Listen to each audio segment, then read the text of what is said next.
There is something about the biggest and most of anything that is so interesting. In fact, there's an entire industry that makes money off that sort of thing. Guinness makes a hell of a lot of money every year from advertising the most and the best.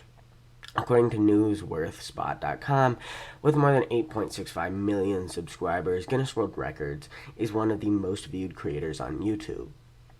The channel launched in 2006 and has an estimated net worth of about $10.25 million. The world's tallest man in history has a record height that will most likely never be broken, which I'll get into later on in this video.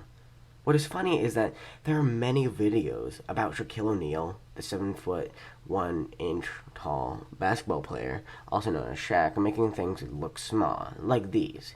Yet Robert Wadlow makes Shaq look short. This is Shaq standing next to a marker in a museum dedicated to him. His great size and his continued growth in adulthood were due to hypertrophy of his pituitary gland, which results in an abnormally high level of human growth hormone. Even by the time of his death, there was no indication that his growth had ended. He was born the eldest son in a family of 5 kids, and by the age of 8 had already outgrown his father. He was tall enough that his elementary school made a special desk for him.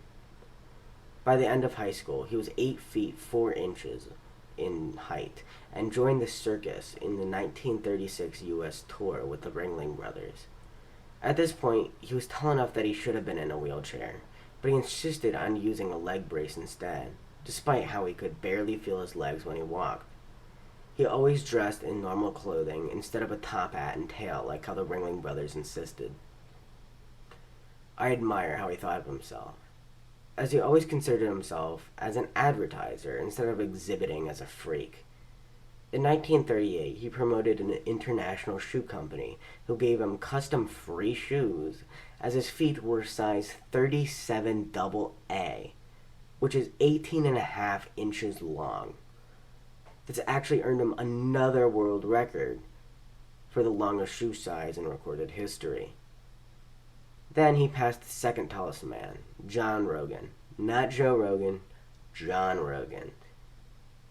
The second tallest man in history at an age of 21. John Rogan had a height of 8 feet 6 inches. Unfortunately, Robert Wadlow, also known as the Alton Giant or Alton Gentle Giant or the Gentle Giant, ended up dying at an age of 22 due to an infection. Basically, the brace rubbed against his legs, which caused an infection that led to his early death. Now, this record will not be beaten simply because there are many problems that come with being that tall, and modern medicine has made it safer to fix this problem. Most people will survive the surgery, and it will most likely be successful. As a result, people aren't going to want to beat the record, and it is much easier to prevent that level of giganticism now. Thank you so much for watching, and as always remember that you matter and are valuable to somebody in your life. Thank you so much for watching. Goodbye.